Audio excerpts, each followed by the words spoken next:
in this room and everyone on the internet who's following this conversation is part of this community. And every one of you can communicate, because with these social networks, we're all brands, we're all journalists, we all tell stories, and we can all connect globally with each other. Now, Twitter is the new press release, whether it's Twitter, TikTok, Instagram, we're seeing this with events unfolding right now. But to succeed in this new environment, we need new tools, and more importantly, we need a new mindset. Because what we're taught at university, at school, does not prepare us for this new world. I call this mindset hyperthinking, and this is my effort to try to define the kind of thinking I believe we desperately need to face these challenges. And it has 4 key dimensions. The first one is hypershifting, which means the ability to change mental models, to challenge our preconceptions, to look at the world through a new pair of glasses and to create the new mental models that we need for this new environment. The second one is hyperlearning, and that's what a lot of you are here to do today, which is to learn new ideas and to become a self-learner. Because in this new environment, and people were talking about this in the education segment, we need to own our own learning. And we need to do that throughout our lives, not at defined periods at university or at school, but throughout our lives. And we also need to learn to be creative. Creativity is a core skill. It's not something that you're born with, it's something that you can develop and that you must develop to invent the kind of models that will serve us. Third, hyperlinking, which is making use of our digital connections. We are all separated. We used to say by 7 degrees of separation, it's now 4 with the internet. So we're all connected to people who can help us. If we understand our networks, we can find people, we can find projects, and we can continue the conversation that starts today and take it home and connect globally to find the people that we can work with to change and to find solutions to our problem. And finally, hyperacting, which is about putting your ideas in practice and learning to fail. Because your ideas will not work immediately. You will need trial and error, and you need to put your ideas in practice to test them out. And that's about being agile. So creating an idea, putting it outside in the world, checking what happens, learning, adapting, and constantly going through the same agile cycle. And I want to end with the importance of the power of networks, because I believe that this community here today is part of an extraordinary network, and that a simple conversation that starts today can lead to a transformation that can change people's lives all over the world. But to do that, you need to understand the network that you're a part of. You need to map your network. Which organizations are you part of? Which organizations, the people that you talk to, are connected to? And how can you use your profile online to connect, to share ideas, to influence people so that you can lead to actual change? So you need to understand that network, to connect with those people, and then to activate your network so that you can amplify your impact. And you can start by doing that today. If you go to the Knowledge Summit hashtag, you can follow the conversations that start today. You can suggest your own ideas. You can follow me at pvice on Twitter. But my most important and single idea is that you need to start doing it right now. And I'll end with this beautiful quote from a sage: just do it. Thank you very much.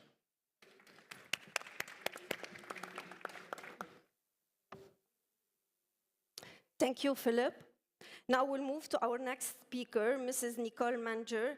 She's a team lead policy and public partnership in Berlin Federal Foreign Office. Mrs. Nicole works as a senior analyst in the Crisis Early Warning Unit Preview, and she is the team leader for strategic partnerships.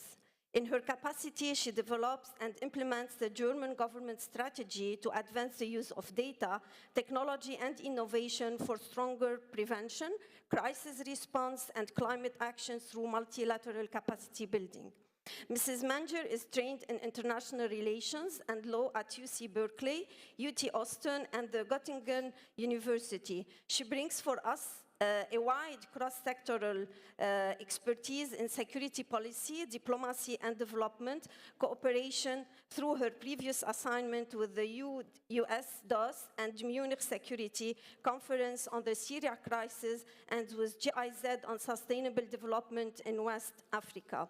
I am honored to invite Mrs. Nicole to talk about ways to sustaining peace through potential of data, technology, and innovation. The floor is yours. Welcome. Thank you, Elsa.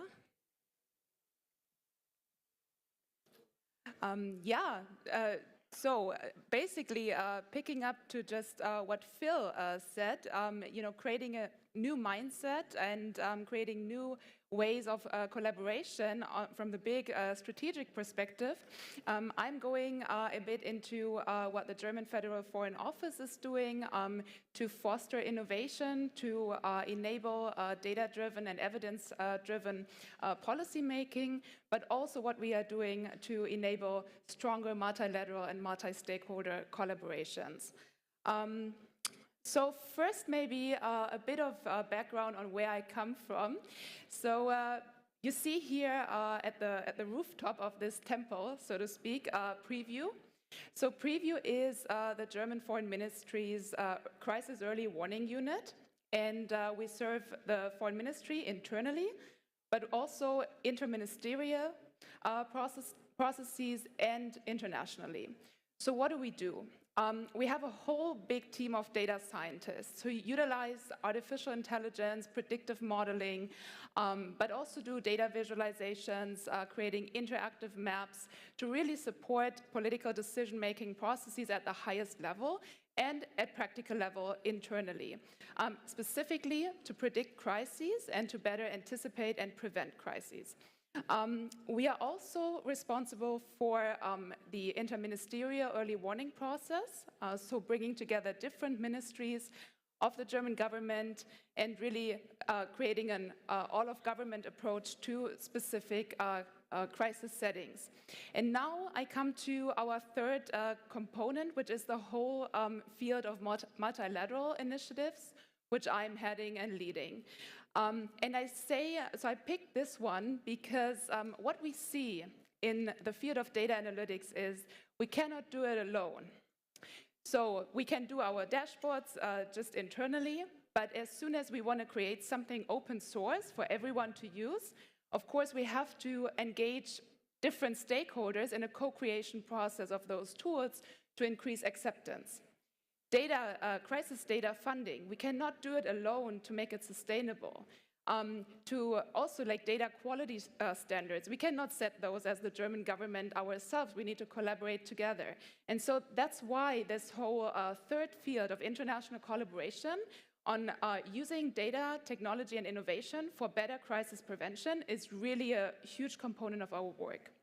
And what I want to do today is present to you 2 to 3 current initiatives we have initiated, are leading together with the United Nations, with the EU, and our very close partners, the US, the Dutch government. So first one, and I don't know, maybe some of you, especially working in the United Nations field, might have heard of it already. So it's the Complex Risk Analytics Fund.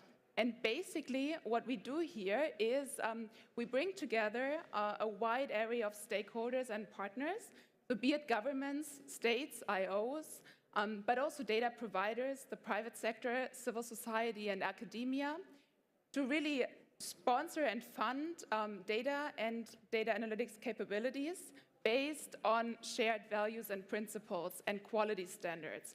So this is really an effort to create an ecosystem for better crisis early warning through the potential of data and technology. And what it eventually will do is provide also a digital platform to share knowledge, to build capacities, and to really engage with each other. It has been launched last October by the Secretary General and the Deputy Secretary General and the World Data Forum and at the margins of the General Assembly, and it is now fully operative. And we are partnering with all kinds of UN organizations in its implementation, and also our partners, the US, the Finnish government, the Dutch, the European Union, and the UK. So moving to the next project, and this is really building on CRAFT. So CRAFT is still like a funding vehicle, but what we really want to enable is a joint collaborative space where the German government, other state governments, and the United Nations can engage on data analytics for better crisis early warning across the nexus. So we are speaking here on the humanitarian, development, and peace field, and also improving better preventive climate action. So it is anchored all in the sustaining peace agenda. And then you have those 4 pillars that I just mentioned, and it eventually should empower crisis early warning. And our approach is to bring in cutting-edge initiatives in the United Nations system that already harness the potential of data and technology and science-driven policymaking, and really connect those insights to political and operative processes. So we don't want to work in isolation. What we want to do is bridge silos and bridge the gaps from early warning and analytical insights to early action. And so what this will be supported by is an innovation accelerator, bringing in the private sector, startup scene, to really provide a joint platform for innovation in terms of technology. And finally, a whole capacity building component to really empower local actors also to use the tools that this data hub is going to generate. And finally, so this is now the big strategic agenda and 2 large-scale projects. What Preview is currently doing in its 2022 work stream has a very specific focus on climate, peace, and stability. And it is also innovative in the way how we combine political aspects and technical aspects. So what we are doing is we have a ministerial level conference in May together with the US State Department on sustaining peace amidst the climate crisis, the potential of data, technology, and innovation. And this is really a big, high-level agenda setting to advance this policy priority of ours. But it is supported by a large-scale open-source data visualization project, which you can see elements of here. And the idea is really to do it collaboratively with the multilateral system and also bringing in the international scientific community into a co-design process. So this will be a tool that is available openly on the internet in the end. It will be launched at the Berlin Climate and Security Conference in November and at the COP27. And because we do it open source, we have to create it together and cannot do it in isolation. So it is surrounded by this, what we call Preview Dialogue series. And it's basically a series of workshops and events that bring in the scientific community. And his international career spans the Middle East, Europe, and the USA. So I'm honored to invite you, Mr. Bashar, to talk about the futuristic perspective with a glimpse on digital economy offering new business models. The floor is yours, please. Thank you. Thank you very much. Pleasure to be here today.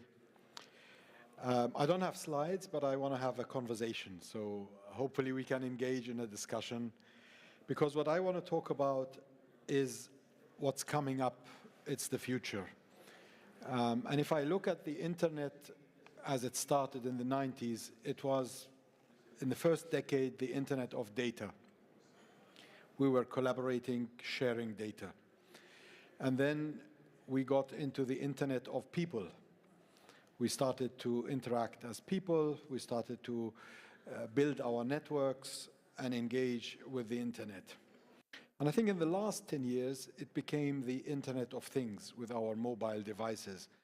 We started to use it to get taxis, like with Uber, because they knew where we are and how we were moving. We were able to order things and get them delivered to our house. It became everything around where we are and what we're doing and the devices that we have on us, whether it's a camera, a GPS department, or anything like that. The internet of the future is going to be 2 things. It's going to be the internet of places, and we will live in a series of virtual and real experiences. And it's going to be the internet of assets. We will be able to use technologies like blockchain to exchange digital assets and value. We will have smart contracts, part of the NFT tokens that we have, so that we can actually exchange value and capabilities. If I look at this, that's what we, in the next 10 years, will experience as the metaverse. And I don't mean it as the science fiction part of it. I really mean it for business and our personal interactions. If I look at 2030, we will how we run our operations. If I look at the new world, the digital economy or the metaverse, it is going to be a completely new landscape for us to operate in. And we need to rethink and redefine how we get there. And I think in Dubai, we are very fortunate of having a forward-looking leadership. 2 days ago, there was the first law or guidance on dealing in digital assets. There's been a lot of discussions on what does it take to build a digital economy. And it depends on, in my view, 4 main aspects. One is the infrastructure, the digital infrastructure, the capabilities that you have, the bandwidth, the 5G networks, the multi-cloud environment, all the technology that enables you to become a key player in the digital economy. Second part is rules, regulations, and policies. Your data rules, your cloud rules, your set of regulations that govern the way you interact in that new space, how you exchange value, how you exchange maybe money or services or capabilities. And the third thing, in my view, is talent. The ability to build talent and capability that can create this universe and work in this, what I would call the multiverse, because people will be moving from one entity or one digital platform to the other. And they will keep their identity, they will keep their assets, they will be able to transact and manage things. And we will probably get to a point where it's difficult to differentiate between the physical world and the digital world. But these are the 3 main components needed as organizations, cities, and companies are building the foundations for the digital economy. In Accenture, we have, over the last 18 months, hired more than 150,000 people. Because during the pandemic, everybody went through an accelerated digital transformation, or what they call a compressed digitization. And with the new realities, it was important for us to create a digital world or platform for us to introduce these 150 new joiners to the... Imagine this idea. You have a doctor sitting somewhere in Mayo Clinic, operating on a patient in Dubai. What does that take? It takes digital infrastructure, it takes rules and regulations that govern this kind of engagement, but it also enables the patient to sit in Dubai without traveling, taking advantage of this great infrastructure that we have here, and benefiting from the medical capabilities that are available in outside of this part of the world. That kind of world is going to be what we are going to transition into over the next few years. And it's going to be much faster than we thought it would be. Each one of the phases that I mentioned, the data, the people, the things, and now... No, okay.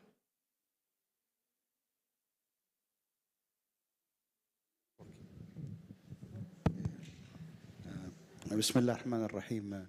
Thank you very much, distinguished lady and gentlemen, for an outstanding discussion and very insightful insights. My name is Walid Hussein. I come from industry, the Saudi Arabian oil company, Saudi Aramco.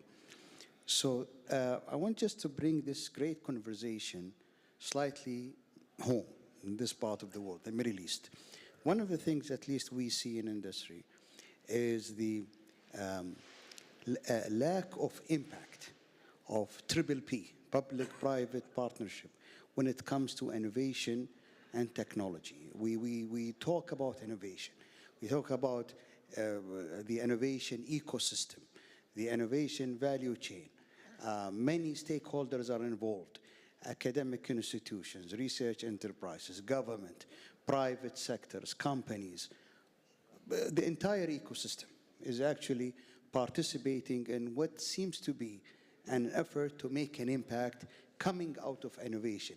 Yet the results are not to the expectations of what policymakers are looking for to make a real, genuine impact of innovation, technology collaboration, digital enablers, partnerships. So if I may ask the distinguished panel here, what is your word of wisdom or recipe for establishing a sustainable, impactful, and visionary modus operandi, if you will, or a charter that governs Triple P, and to make sure that we are on the right track and all these stakeholders in this great ecosystem, great good intentions are exhibited by all parties. Translating these good intentions into impact has always been a challenge, at least in the Middle East. Thank you very much. Thank you. So I would start with Nicole for private-public partnership, if you like, to answer. Yes, thank you so much, and thanks for the question. I think that's, to be honest, a huge challenge for us working on the policy side of things. So on the one hand, a huge aspiration on our side to work with the private sector, to work with tech startups, to bring in academia more significantly. But I guess, so first of all, I guess we are seeing, and we were discussing that in a lunch break with Phil. So on the government side, there is a lot of hesitancy when it comes to innovation, you know, because there are very like long-standing structures, processes that everyone trusts and believes in. And now when a section like preview is set up and we say we want to, you know, enable data-driven policy making, there is some skepticism, you know, especially when you think of the higher level diplomats. And so a lot of our effort actually goes into talking to the people, increasing transparency, you know, working a lot on increasing data literacy, I think, really just increasing understanding and therefore trust in new tools in innovation. And I think this you know, exchange and collaboration also helps in terms of you know, fostering these multi-stakeholder networks. And I think we can learn a lot from the private sector, from innovation strategists like Phil, and from you know, companies like Accenture in how to drive and really implement innovative, creative processes. And that's why I think we are really trying to you know, expand those collaborations and learn from other stakeholders. How to you know, you know, the best way to do it, I cannot tell you from my perspective right now, because we are in the process of learning, doing it better, bringing in people. But I think that's the first step, you know, being open and initiating the process. And that's all I can say. But I guess maybe Phil or Bashar have already more to tell you on best practices. Okay, thank you, Nicole. So I would give the floor to Bashar and then Philip for your input on this. Thank you. I think your question is very relevant. And talking about the region, we are one of the youngest regions in the world. So 70% of our population is less than 30 years of age. 50% is probably less than 25 years of age. So that means that the change in this part of the world is going to be extremely fast. In 5 or 10 years, you will see a very different generation. These are digital natives. They are highly educated on average compared to the rest of the world. And you can see that universities, whether in Saudi Arabia or the United Arab Emirates or the region in general, are getting up the ranks, whether it's on education or research or anything to do with that.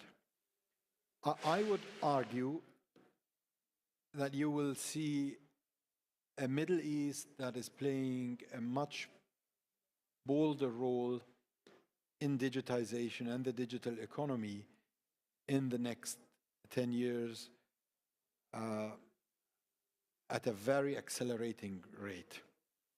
And I would also see that many of our large enterprises, whether it's in Saudi Arabia or in the United Arab Emirates or the Gulf in general, are very much engaged with the youth.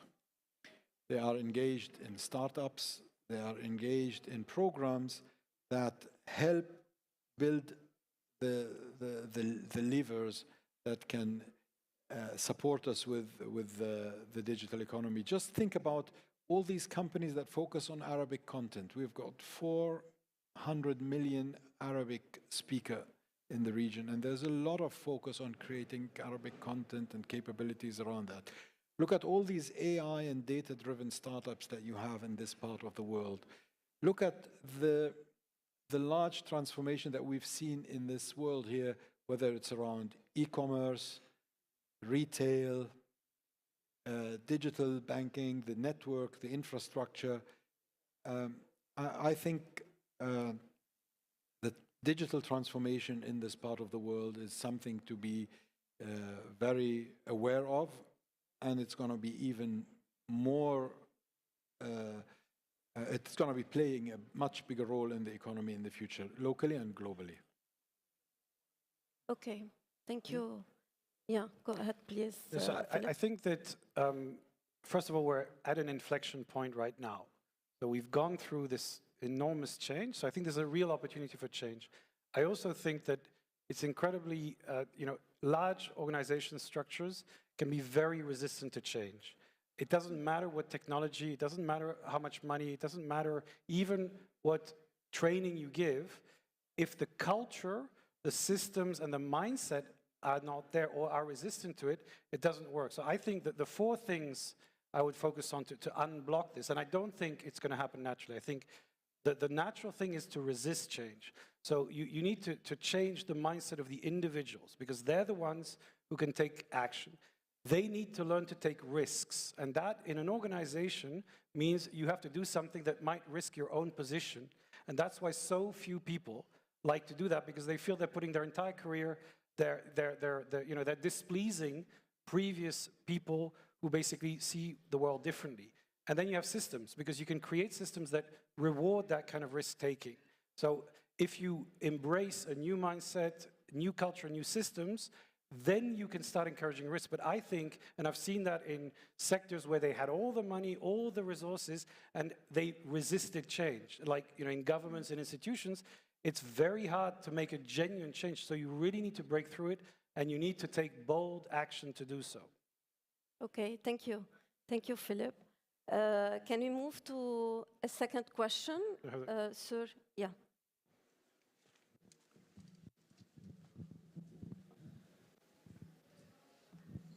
Thank you. Thank you for our panelists for their contributions. I have a question to Bashar, and I would like also to see the reaction of the remaining panelists. Of course, Accenture is well known.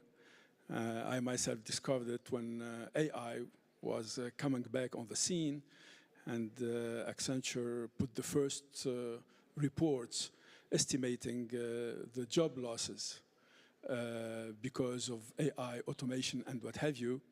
And after that, somehow things were slightly modified by some other studies, and even Accenture, I believe, started changing its position on that.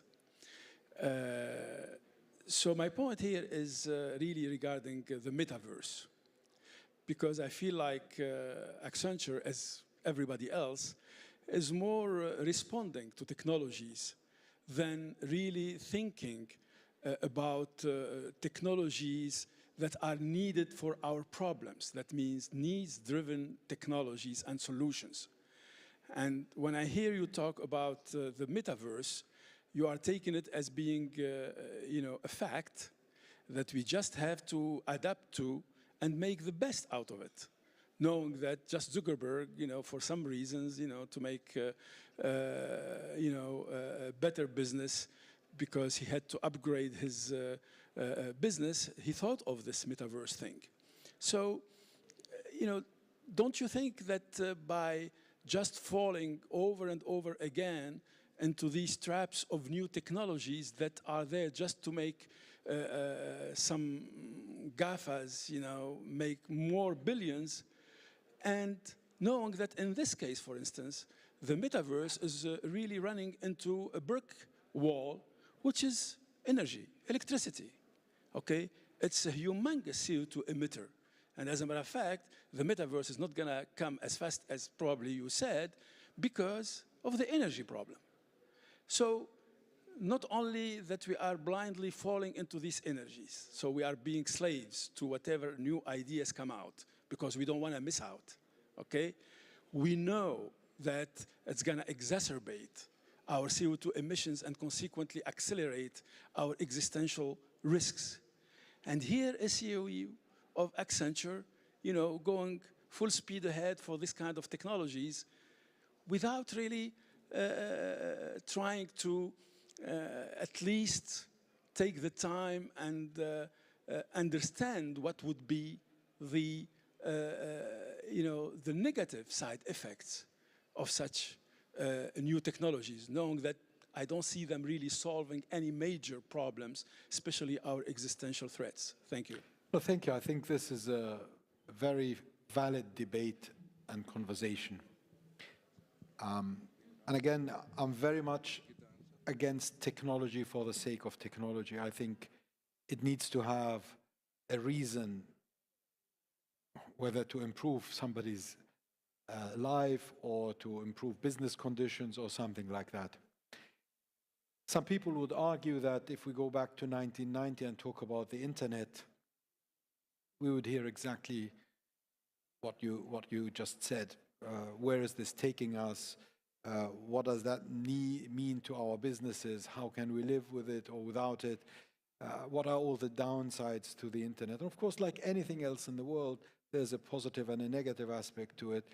And I think if I stand today and I look back, I don't think anyone in this room would argue that the internet has fundamentally changed our lives, whether it's through data or connecting people or the Internet of Things. When we said in 2014 that every business will be a digital business, I think if you look back today, each one of us today is probably a digital company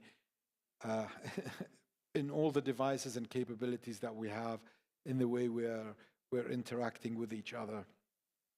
And whether we believe the metaverse is the right thing or it's just a hype or something like that, if I look into the future and I look into the next 8 years to 2030, I think there will be much more digitization to every aspect of our life than what we have today.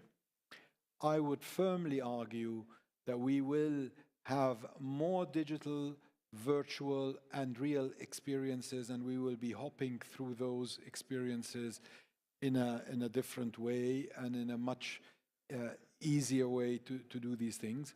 And organizations, governments, and individuals that take advantage of this technology will probably come out as leaders in their businesses and their worlds, and others that do not prepare themselves for them will probably struggle. If I just look at the pandemic, companies that had sufficient investment in digital infrastructures before the pandemic were maybe performing twice as good as companies that didn't make that investment. During and after the pandemic, it became 5 times, because overnight you had to rely on this digital infrastructure to do your business and transform the world. And it's our job to provide you with an outlook or a foresight of what the future looks like. And it's people's responsibility to take that and prepare for it. If I tell you that in 2025, 80% of crime is going to be cyber crime, it's important to prepare for that.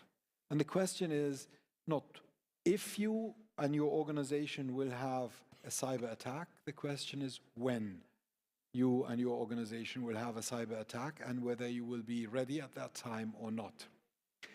I would argue strongly that we are going to be living in a world that's much more digitized than the one that we live in here today.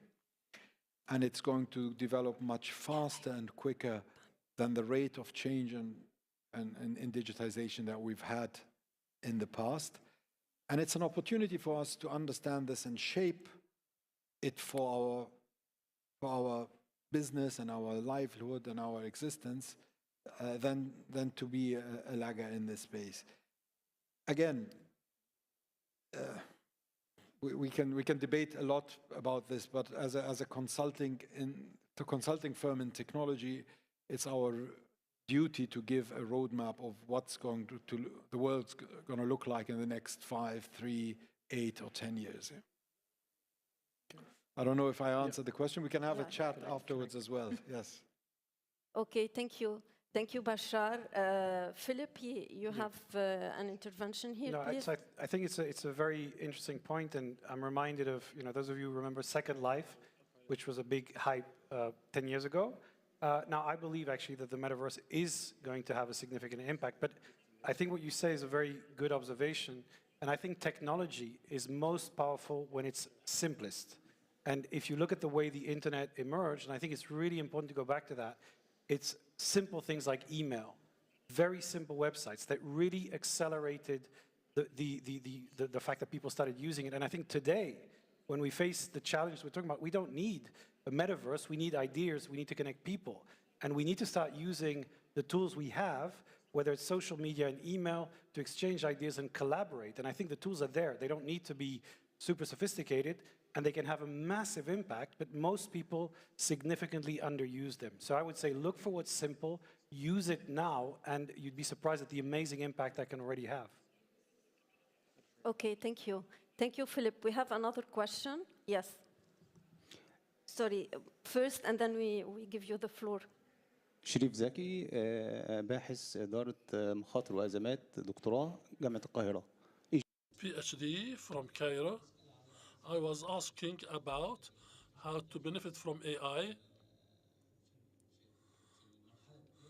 now, especially with startups and with financial companies in financial institutions.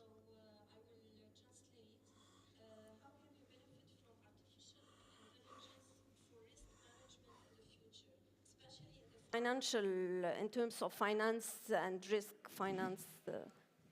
Who would like to answer from our panelists, please? I'll have a go. So like any other aspect, every business today is a digital business, and every business has data to manage it. What AI helps us do, and I like to call it augmented intelligence, not artificial intelligence, because it helps us analyze data and discover patterns and highlight risks much quicker and faster than the human brain can ever do. That's really the value of it. You can automate processes of looking at data, identifying patterns, highlighting risks, and so on. In financial systems, this is extremely important. We sit on huge amounts of data. Sometimes we call it big data. Sometimes we call it useless data. It's important that we make this data rich data. We need to have the right algorithms that can look at this data and identify trends, opportunities for us, so that we focus on that, but at the same time highlights risks. So when we talk about anti-money laundering, when we talk about all these risks in the financial sector, we can train our algorithms to identify these patterns and trends and highlight the areas of risk and help us take action on it.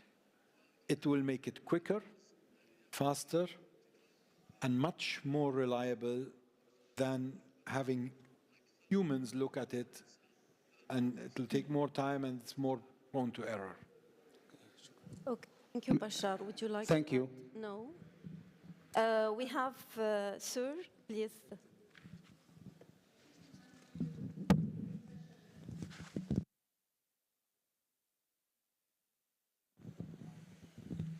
Thank you. Okay.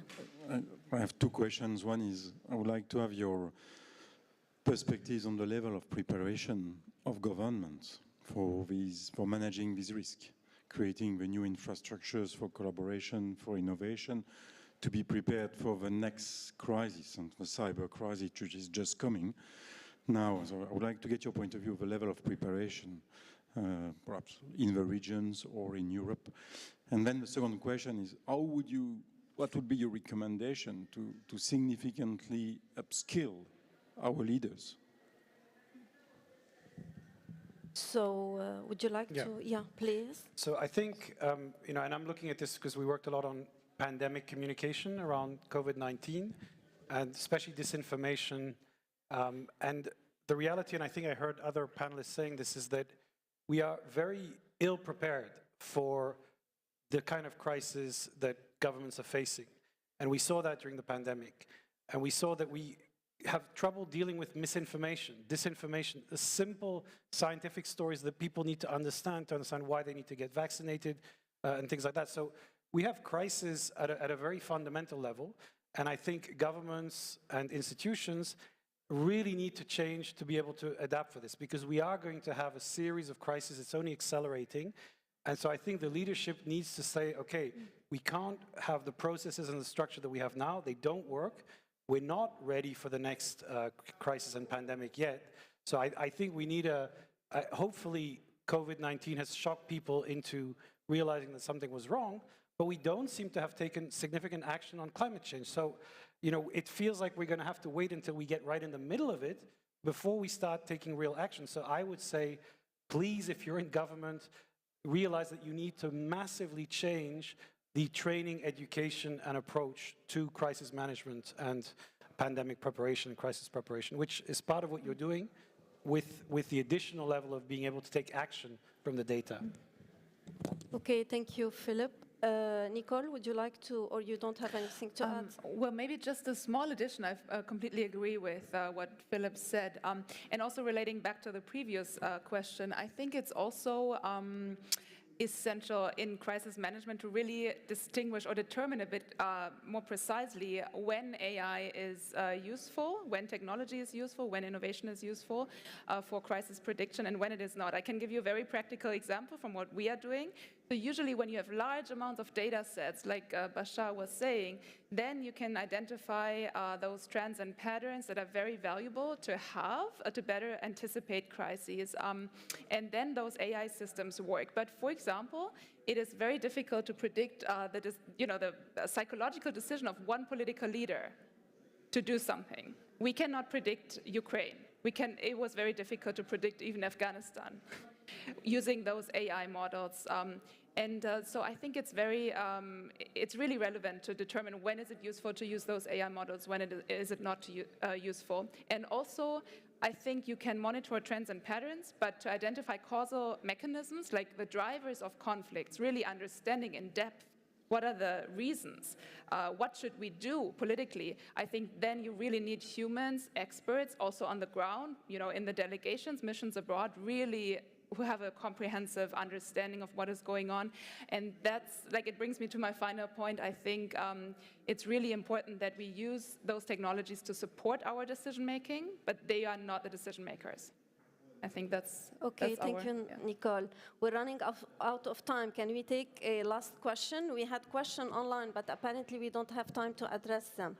One last question. Yes, I would just like to ask, do we think... Oh, sorry. Sorry. Go ahead. Okay, thank you. Do you think that we have enough time to reflect upon the ethical process about what to do and not to do? And we can do things, and we should do things. We can do things, but we maybe shouldn't do things.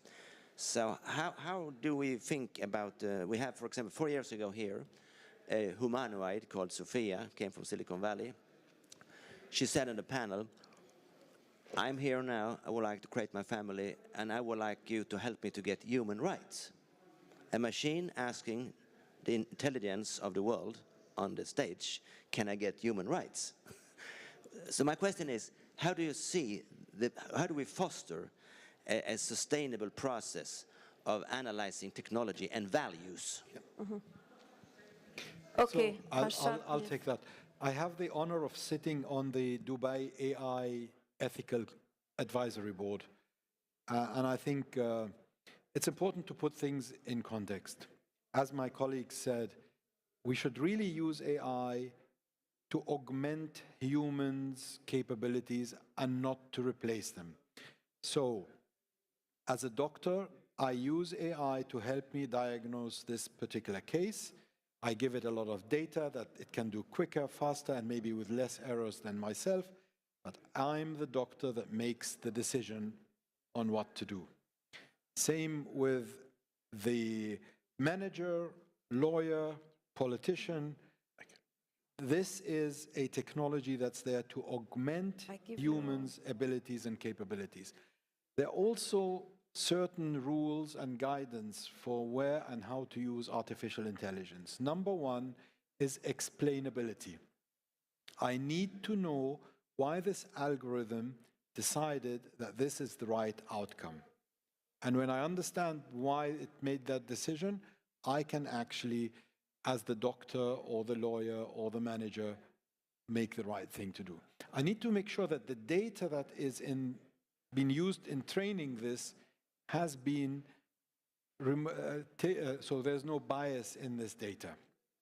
Because you can train systems on biased data and the outcome will be biased by whatever you train them on. And I keep giving this example. When we look for programmers, you get 90% or 80% of the recommendations by algorithms to be male. Just because historically we had more male programmers does not mean that we will only have male programmers that we recruit. So that kind of bias we need to remove out of the data. So when we train the algorithm, gender should not be an area. So that should be muted. Many of the facial recognition algorithms today have higher accuracy on the predictions when the skin is white than when it is different colors. And that would create biases. This is why you see a lot of sensitivity around using facial recognition capabilities, because the accuracy is different. So as long as the systems do not have bias in the data that's trained them, i.e. the systems are fair, the system is explainable. I understand why the bank refused to give me the loan based on an algorithm, because 1, 2, 3, 4, it was explained to me. Yeah? And it's transparent and fair. I see AI is a great tool to help people take the decisions and as long as we understand that the ultimate decision maker is the human being and not the machine. Yeah? Thank you. Thank you, Bashar. Would you like? I will have the last two interventions. So, Yeah, Nicole, then Philip, please. No, just a quick remark. I think this question of how much time we have was a very relevant one. Because, so usually the innovation is going so fast that those people who actually are concerned with the ethical questions, most of it, like lawyers, social scientists, even philosophers, they couldn't even keep track of, the fastness of the innovation developments.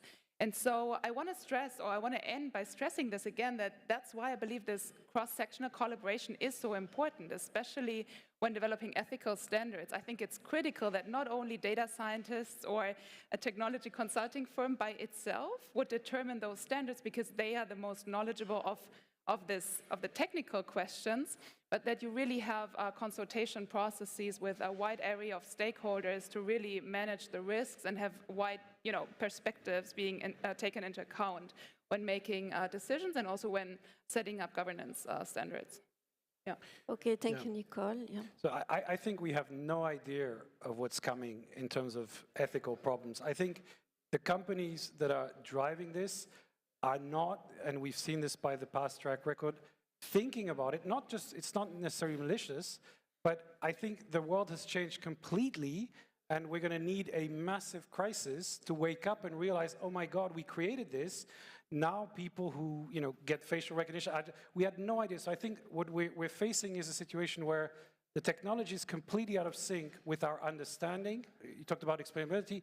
I don't think, I think 98% of people have no idea how this works and how, the unforeseen consequences of these technologies. So I think we're going to experience a series of dramatic crises, and then we're going to sit back and say, oh my God, we need a structure to manage this. But I don't think we have the understanding of the magnitude of these crises yet. But that's why leadership, people need to start educating themselves very seriously and be prepared for something unexpected to basically force that conversation. Okay, thank you. So we're obliged to close because we're done with our session.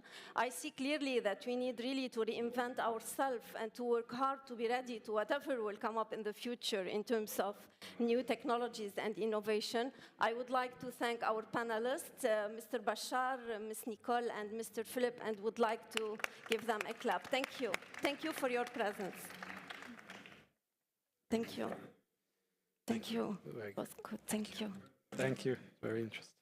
Thank you. Thanks a lot. Thanks a lot. Thank you. Thank you. Thanks a lot. Thank you. Okay. كيفك؟ يا هلا بك. We need to have a picture, yeah. Picture. Do we do a specific pause? No, I don't know.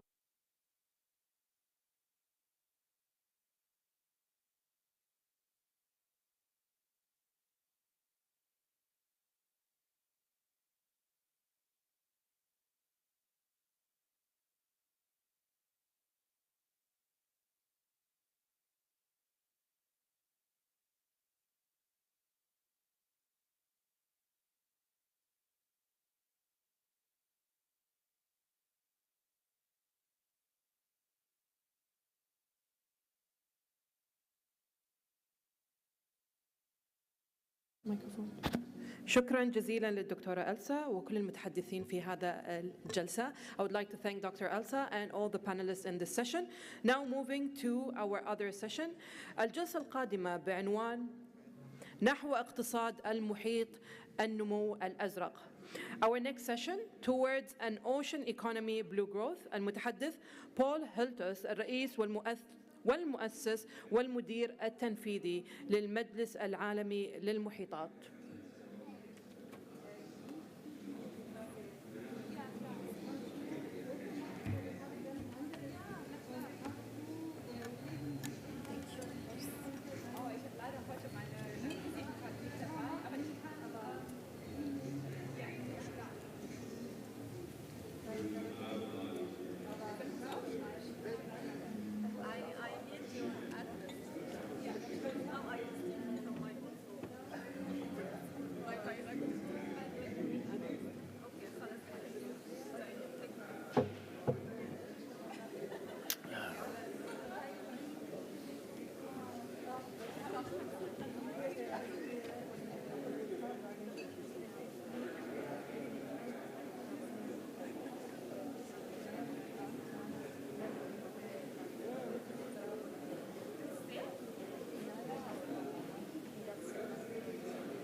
That's your clicker.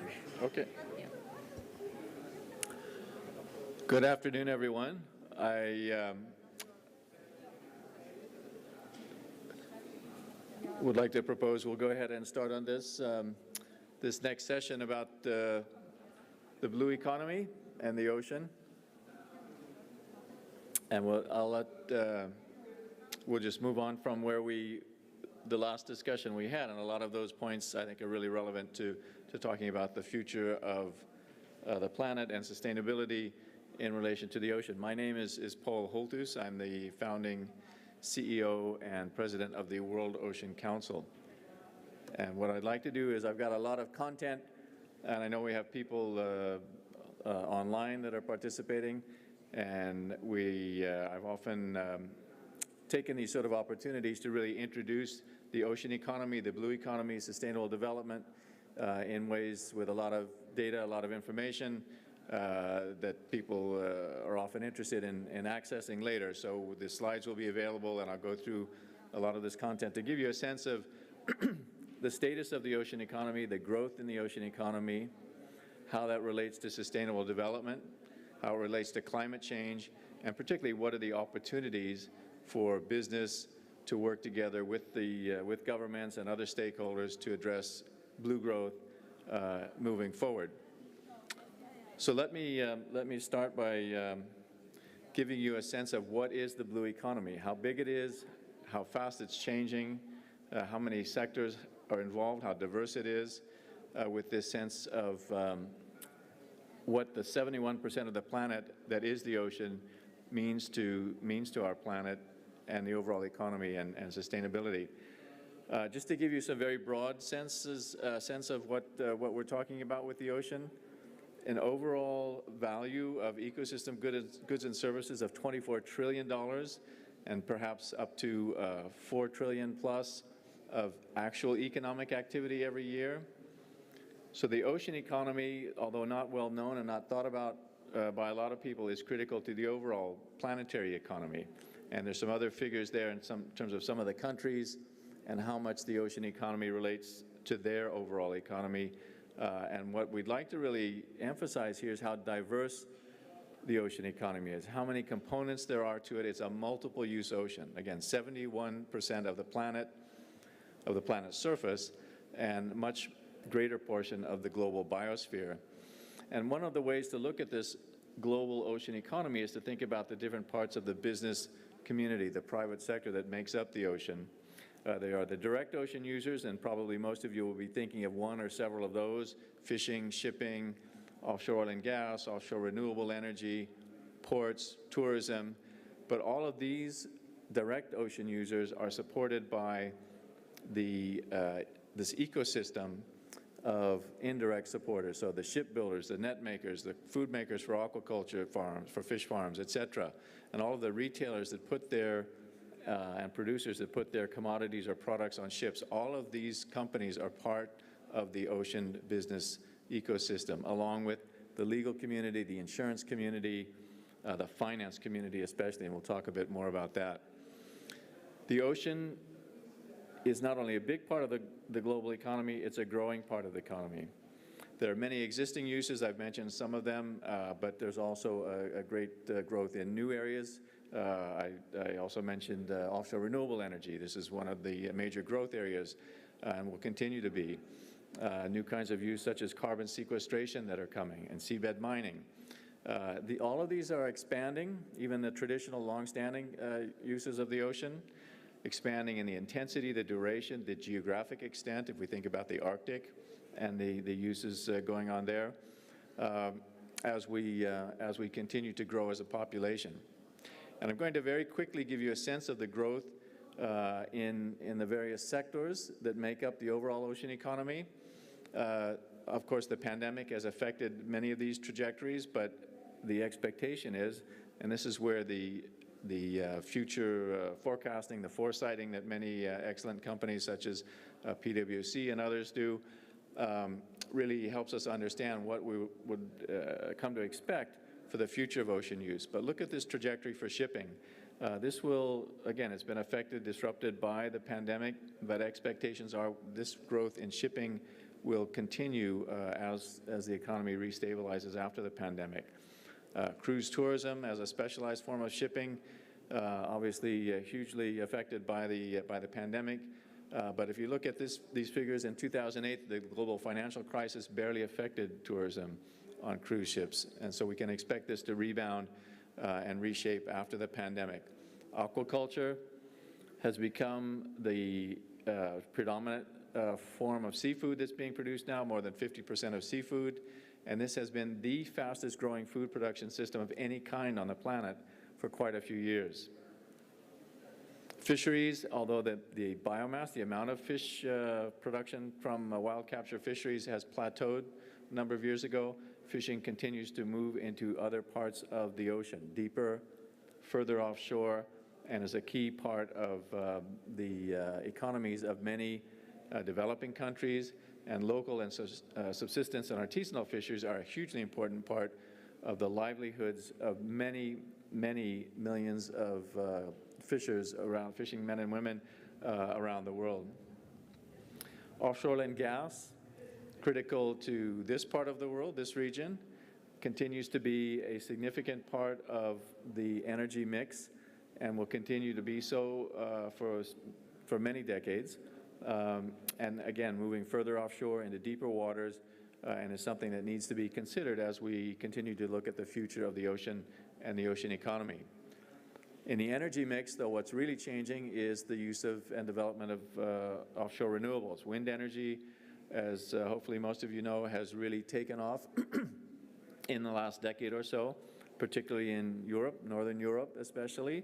But now in the last few years, this is really starting to boom in Asia, in the US, and other areas, especially as, if you look at the diagram on the far right, floating offshore wind will be an incredibly important new component and is already becoming so as wind energy opportunities expand to areas that have deep nearshore waters, for example, around Japan.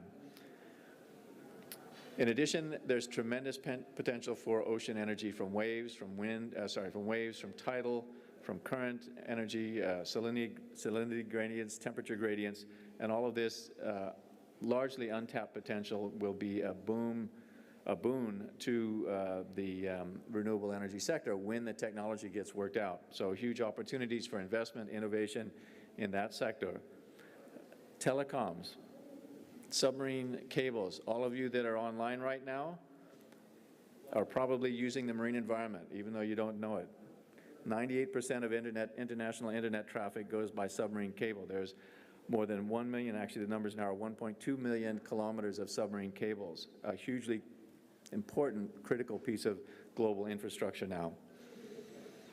Port and coastal infrastructure, the ports themselves, this has been a part of human use of the sea for centuries and centuries, essential, critical infrastructure, in addition to the coastal roads, the coastal airports, the grids, the fuel lines, etc., in the coastal areas, and as we'll talk about in a few minutes, critically exposed to extreme weather events and the effects of sea level rise and climate change. In this part of the world especially, but growing in other areas such as Australia, Southern California, and elsewhere, desalination, the use of marine waters for fresh water. In some countries in this region, over 90% of fresh water comes from desalination. A growing need and a growing opportunity for investment, but also a growing need and opportunity for reducing energy use and becoming more environmentally sustainable.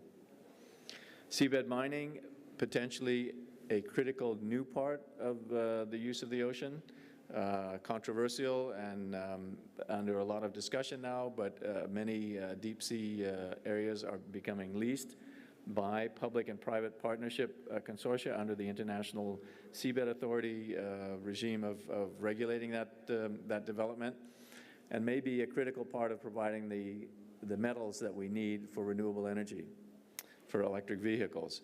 So we need to look at the ocean as a source of minerals and metals for our future sustainability. More broadly, and really thinking about, and I know right now there, in the other session there's a talk about the futurism. How much are we going to live on the ocean? There's a lot of work going on now looking at offshore structures, and this may become either near shore or further offshore, and mobile structures may be a big part of humanity in the future. And the connectivity we've talked about recently in the last session, and the role of the internet, obviously a key part of having societies live offshore.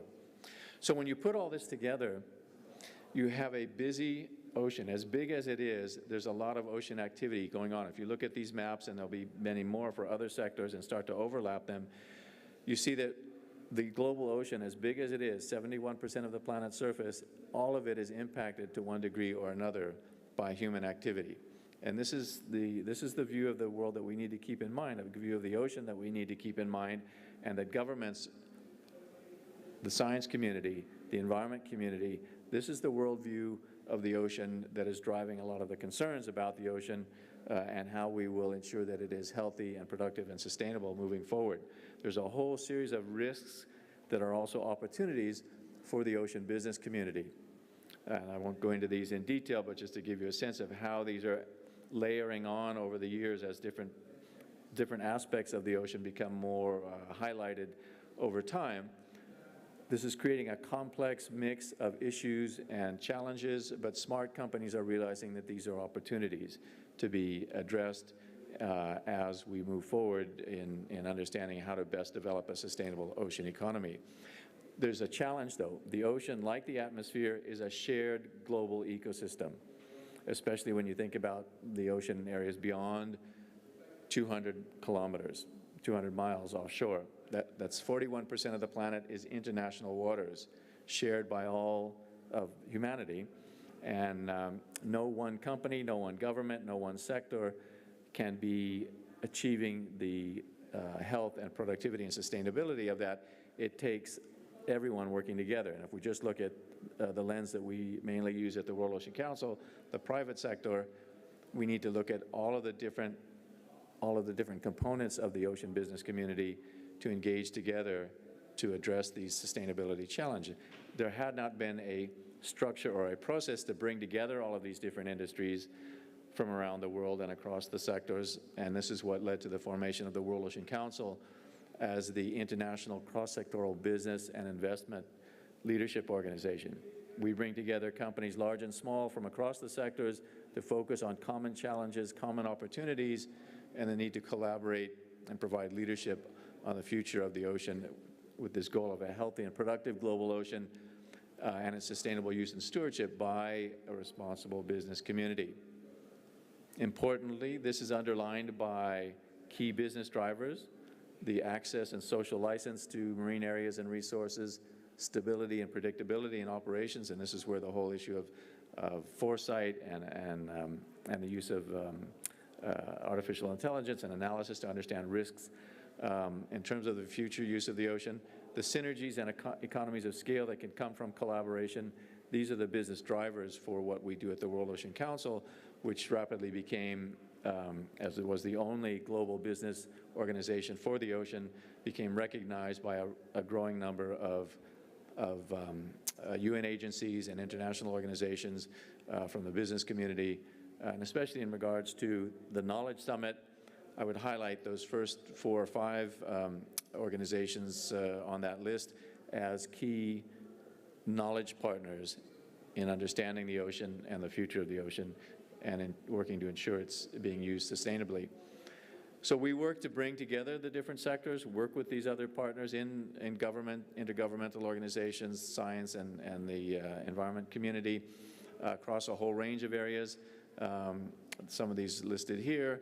And I'll touch upon some of these and then get into some specific issues. And I say there's a lot of content here, and I consistently bring forward a lot of content, even though the communications people say just a few bullets on each slide.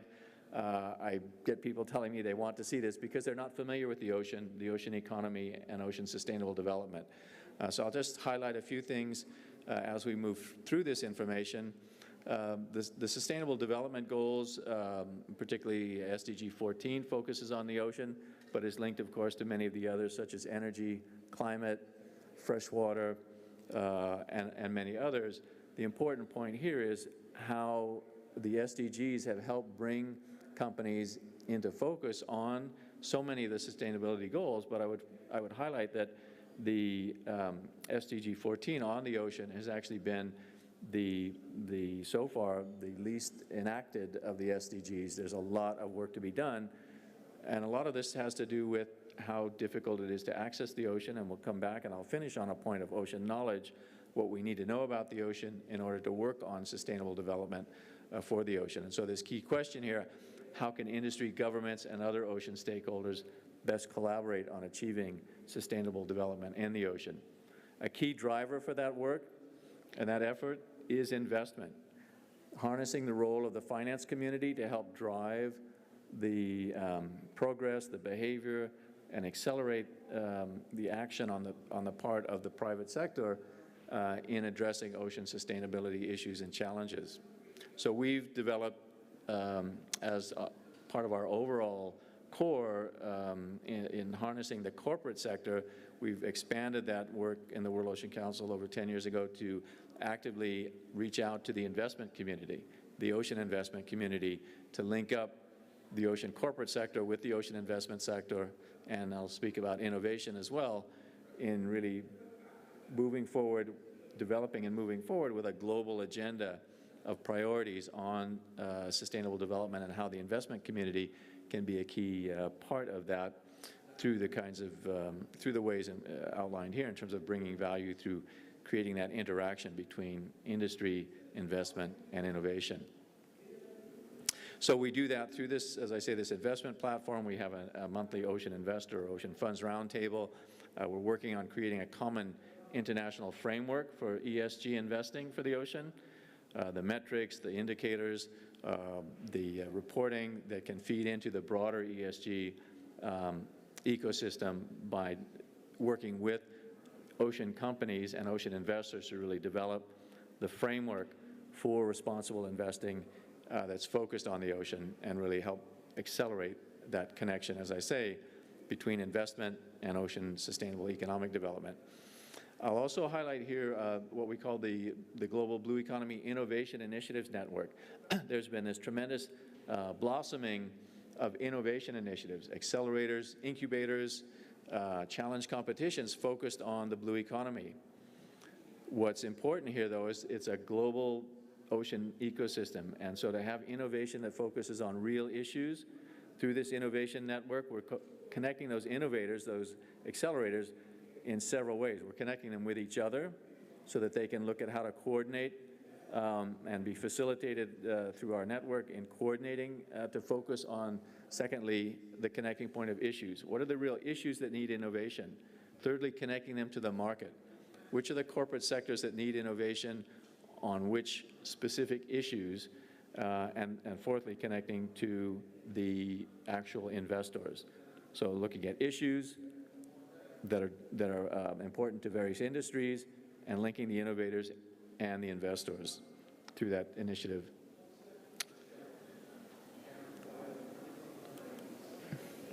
So we've been making good progress on that. I won't go into details here. I would also like to focus attention for a minute on the need to collaborate the business and investment community at a regional level. And this really brings this potential home here to the Middle East. There's great potential to work at the level of the Gulf here, right outside offshore here from Dubai, in the Red Sea, more broadly in the Western Indian Ocean, to bring together the various sectors: shipping, fishing, oil and gas, aquaculture, desalination, ports, and others, to work on the sustainability of the bodies of water in concern. I would say the Gulf here, right outside our window practically, is one of the most challenged and degraded marine ecosystems on the planet. There's tremendous, of course, geopolitical challenges for cooperating with all the countries bordering the Gulf. Industry has an opportunity to cut through that and provide leadership by getting together across those sectors. The shipping industry sitting down with the aquaculture industry, the desalination industry, the offshore oil and gas industry, renewables, et cetera, and really working out how they, as the ocean, the maritime sectors operating in that body of water, can best play their part in ensuring we've got a sustainable Gulf moving forward based on responsible practices in the region. And this is being developed and played out in other parts of the world very actively for us in the Arctic, in the Mediterranean, and other areas. So a real opportunity to work with the foundation in this part of the world on knowledge for sustainable use here in the Gulf. The last part of this I'd like to focus on a series of issues, the priority areas for action in ensuring we've got a sustainable ocean economy. And I'll give you this slide and the next to give you an overview of what those issues are, what those opportunities are, and how they, and then talk a bit more detail about a few of them. Overall governance and policy and planning, that we'll get into some of the specific kinds of human impacts on the ocean and what the needs and opportunities are for collaboration to tackle those. These all relate to then food security in terms of sustainable fisheries and aquaculture. Importantly, reducing risk from climate change will be a very important part of how we look at the ocean. And this has become more and more clear through the climate change Conference of Parties, through the UNFCCC process. Ocean climate connections are really becoming more and more clear, and I'll mention those in a bit more detail, particularly in terms of carbon removal and blue carbon, the role of the ocean in being our biggest potential for nature-based solutions to carbon removal. And these link to a big third piece here, biodiversity. And so increasingly we talk about the ocean climate biodiversity nexus because these things are all related and critical to the overall future of the planet. And there's a growing body of movement of work here and effort by organizations to think about the ocean across the ocean issues, the climate issues, and the biodiversity issues. And lastly, directly relevant to the summit here, the knowledge that we need to tackle all those issues moving forward. So the governance side of this is a critical piece for the ocean. As I say, 41% of the ocean is in international waters, is considered international waters, and this is overall the ocean governed by the law of the sea. Right now, the fourth negotiating session for the implementing agreement on the biodiversity in areas beyond national jurisdiction, all of our governments are meeting in New York right now. Fourth round, this has been 10 years of negotiations, 2 years plus because of the pandemic, of formal negotiations, but a previous 6 to 8 years of informal and then preparatory work to create a strengthened legal regime for how we manage international waters. But it really applies to all ocean waters and seas, and will be critical to the future of industry operations because this new legal treaty will bring in regulations for area-based management and for environmental impact assessment.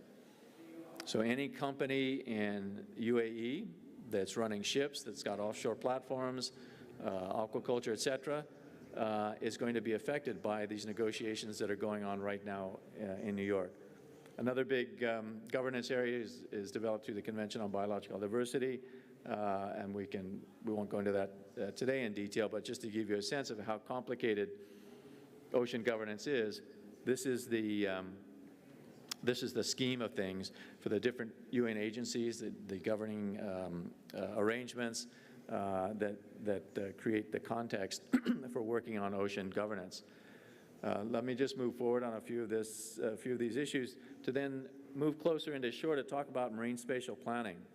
This is actually zoning and working out who can do what where in the ocean, and really identifying which economic activities interact with each other and interact with other users, interact with the environment and conservation imperatives. This is the way in which we plan for the future use of the ocean, increasingly being taken up at a national and regional level. Just to illustrate how complicated marine waters are, this is the Irish Sea between Ireland and the UK. I would imagine that the Gulf actually looks pretty similar to this. The Mediterranean would look similar to this. It's a complex, busy ocean out there. Even though you don't see a lot of this when you're looking out over the water, this is what's going on. And this really creates the driver for MSP, Marine Spatial Planning, really to try and avoid what the upper right-hand diagram looks like, which is a complex and disorganized approach to how we use ocean waters, to a more planned and predictive sharing of ocean space and resources in a collaborative, coordinated way, as, if you remember from the earliest slides, as we have this growing use and intensity and extent of use of the ocean. So we work on that in various ways, looking at inter-industry conflicts and synergies. For example, offshore wind energy, which is so important to our future portfolio of renewables, is actually being delayed because there's conflicts with fisheries. So we need to get those two industries talking to each other in order to deal with those challenges. There'd be similar issues in this part of the world with that particular context, or with perhaps, or not perhaps, but with interaction between desalination and offshore water quality, coastal construction, and impacts in terms of sedimentation and how that affects fisheries. So these inter-industry developments need to be addressed. I won't go into detail on this, but one of the examples here is the wind and fisheries context. Let me just mention a few of the more specific kinds of human impacts that are really driving the need for industry collaboration and affecting water quality, ecosystem health in the Gulf, here in this region, in other parts of the world. And this is, these are really basic impact and pollution issues which are fundamental to the future health and productivity of the ocean, and they will affect the blue economy then in terms of how well the ocean can provide those goods and services that we depend on. In terms of marine pollution and biodiversity, plastics has become an increasingly important issue, and just a few weeks ago, governments agreed to start negotiating a treaty to control plastics input into the ocean and the overall plastic economy that the world depends on these days. And the way this gets, this needs to be addressed in the ocean for ocean industries is ensuring that we've got ports that have what's called port reception facilities. So any waste products coming off of vessels from shipping, from the oil industry, from the cruise industry, from the fishing industry, we need to have those facilities in ports. Huge investment and economic development opportunities here. We need this at a global scale and really focusing down, as I was saying earlier, at a regional scale to operationalize this so that we can keep that plastic and those other kinds of marine debris and solid pollution out of the ocean. We need leadership from countries and ports to really move this forward, a great opportunity for this part of the world, for Dubai, for example, to really show how ports can be ensuring we've got the facilities to deal with these wastes from different vessel types. Another key issue that's cross-cutting, not the most sexy, high-profile issue. You won't see this in the newspapers a lot. A huge impact on biodiversity from the spread of invasive species.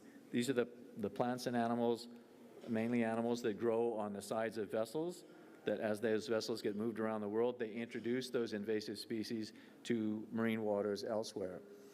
There's a whole, again, innovation and investment opportunities here to develop and implement the solutions for the global maritime industries. And we are, in fact, the World Ocean Council is a key partner in a major global program called the Global Partnership to work to address this very fundamental issue. As you can see in the graph, this issue of biofouling, the stuff that grows on ships, oil rigs, dredging equipment, fishing boats, et cetera, and gets moved around the world is by far the largest source of the introduction of aquatic invasive species. Another issue that, no pun intended, that you probably don't hear much about, but is huge to the future of the ocean, is the impact of sound on marine life. The noise from shipping, from seismic exploration for oil and gas resources, from the movement of vessels in nearshore waters out to the wind energy platforms, for example. Every human activity in the ocean creates noise. All of this adds up together to create this impact on especially marine mammals, but more and more research is showing that this ocean noise is affecting all kinds of biological activity, affecting fisheries, affecting ecosystem health. It needs to be addressed in a very comprehensive way. It's a big challenge, but this is something that ocean industries need to be aware of and need to be leading the way in tackling, again, important innovation, solution opportunities here that create investment opportunities. So let me wrap up here by really focusing on ocean knowledge. We're here at the Knowledge Summit. The ocean is enormous. 71% of the planet, we know so little about it. What the oft-quoted aspect of we know more about the surface of the moon than we do about the ocean. The single biggest opportunity to increase ocean knowledge, and I hope the foundation is listening, and we can do that through pilot projects here in the region, the single biggest opportunity to cost-effectively increase our knowledge of the ocean is to harness the use of industry vessels and platforms. They're already out there. They're in parts of the world where the science and research and government vessels that collect data are not necessarily going.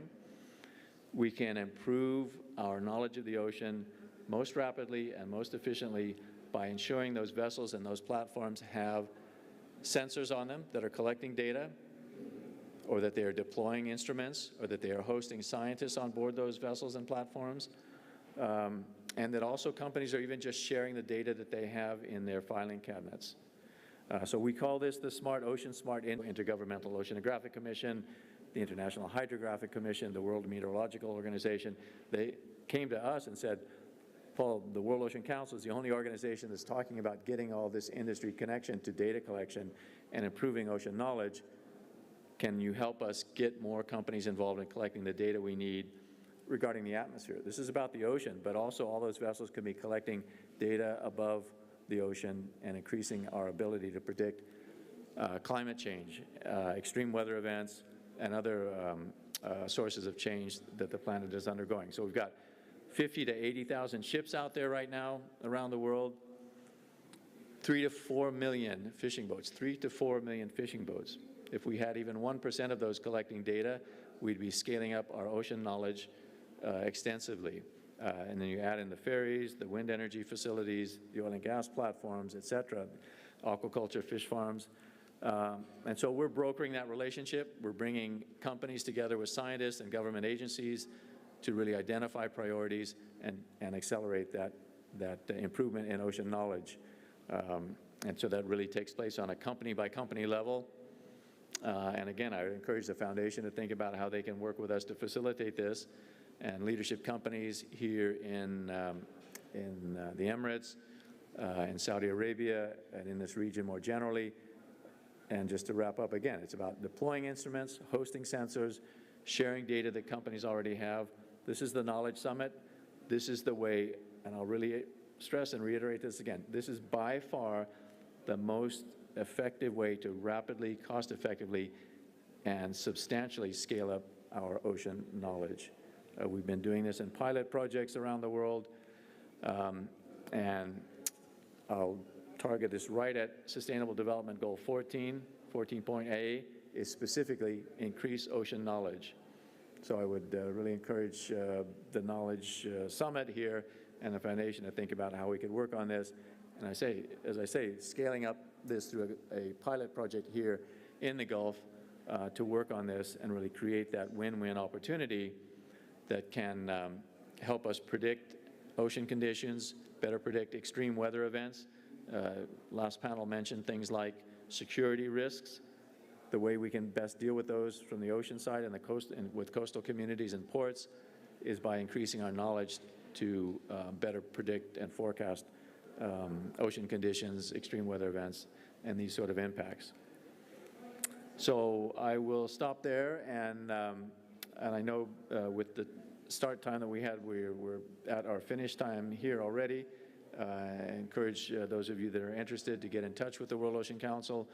We do have the only global gathering of the ocean business and investment community is the Sustainable Ocean Summit, which will be happening later this year.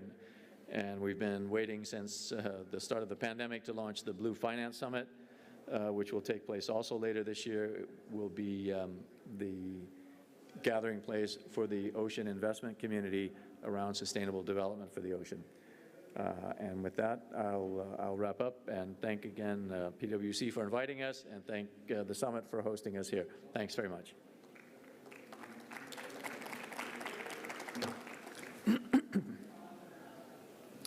So I'm not sure if our organizers want to, I know we're just past the closing time on the program. If there's questions, happy to do that. But if we need to close up, happy to do that as well. One question, Paul. What is your opinion about the level of awareness of the leaders, political leaders in the different governments across the globe regarding all the challenges that you mentioned? 5 years ago, I would have said that that's not that good, but there's been so much that's gone on since the first UN Ocean Conference in 2017, and the second UN Ocean Conference is coming up in June this year. It's been delayed, like so many things, a couple of years. So the level of knowledge amongst government leaders at the highest level in many governments now, there's been a collaborative effort over the last number of years, is vastly improved from where it was.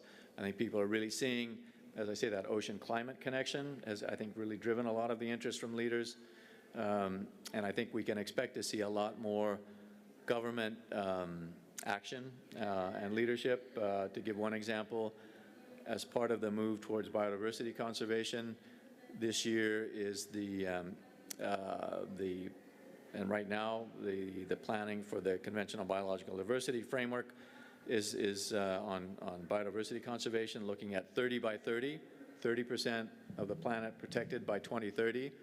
A part of that is focused on the ocean, and the government of the UK has stepped in to really champion getting governments together to develop the Ocean 30 by 30 process. What's missing from that process, though, is a concentrated effort, dedicated effort to engage industry. So we're trying to help governments realize, great what you're doing, great what the science and the environment community is doing, but we will not succeed in having a productive plus healthy plus sustainable ocean unless the business and investment community are actively engaged as partners, and that's what we try and do at the World Ocean Council. Thanks. Thank you for this really interesting speech about the importance of data and knowledge. I was wondering, how do you perceive standards playing a role in your endeavor?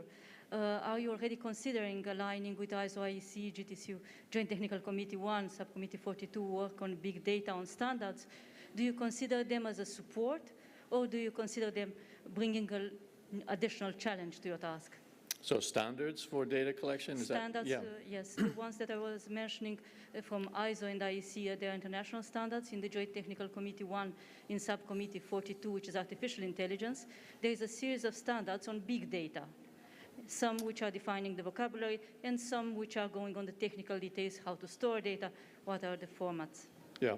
So a couple of thoughts. So we're actually, the World Ocean Council has been accredited to some ISO committees on, for example, sound in the marine environment. So we've been contributing to those discussions about how to measure and report sound through the ISO subcommittee on that particular piece.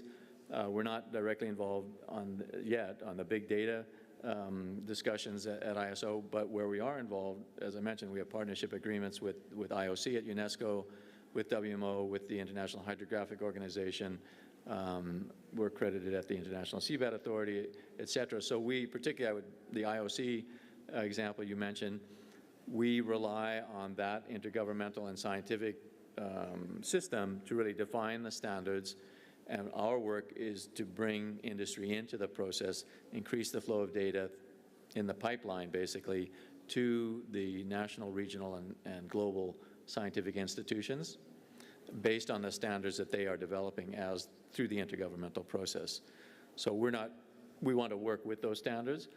They need to work with industry, though, and look at how the standards can be applied to and adapted to the realities of industry operations. So there's a bit of a discussion there of making sure we've got high quality standards, we've got good quality standards for interoperability of data. But if we want to scale up the use of industry vessels, we maybe need to see, how do we work with the practicalities of having sensors on commercial ships and get the value of that, but also ensure the data is of a quality and has the metadata associated with it, et cetera, so that it's useful to the scientific community. And that, you cannot compromise on that, but we need to be flexible in terms of how we get to that goal of good quality data and use some of the thousands of those ships there that could be helping us understand the ocean better and increasing ocean knowledge. So very good question, thank you. So with that, maybe we'll wrap up. I'll give back over to our organizer here, and thank you all again. Oh, I'm sorry. There was another question. My apologies. Thanks very much for your interest. Yeah, thank you. Thank you very much for your interesting presentation. I have one question about what is the effect of conflicts, especially Ukraine and Russia conflict, on the blue economy? I didn't get the last part. On the blue economy. Okay. Well, the conflict in general, where we've had, and I think the Gulf has been one of the examples of that, of course, with what happened many decades ago and the oil entering the Gulf as a result of conflict. Clearly, a very disastrous situation when you have that kind of impact on coastal infrastructure that results in major pollution events. More generally, conflict, and I'd also say, we can think about the pandemic as a crisis too, and how that affected global trade, the amount of shipping, the amount of the ability of companies to get out into different areas. I'd say a completely land-based conflict right now, as the Ukraine-Russia situation is, it's mainly been an effect on trade, and I think relationships between countries and their companies that interact with Russia in terms of coastal development, economic activities that depend on access to or through Russian waters. There's been a ban now on seafood imports into some countries from Russia, so that's going to affect the level of fishing effort in Russia. So those kinds of disruptions are starting to be experienced in different sectors and in different parts of the Russian economy. More broadly, I'd say, though, this issue of security and the marine environment and the ocean is something that's becoming more and more clear, especially in relation to the larger challenges of climate change and sea level rise and extreme weather events. And that's the security ocean context there, and economic development and livelihoods, et cetera, is a really important part of understanding risk and the role of the ocean as we move forward. Thank you.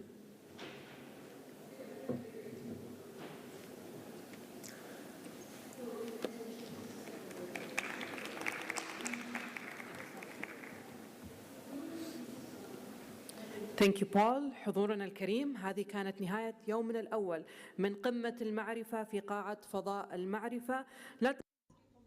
Thank you very much indeed. We'll see you tomorrow. For today's knowledge summit. We'll be meeting you guys tomorrow for the second day with different speakers and different sessions. Have a beautiful day.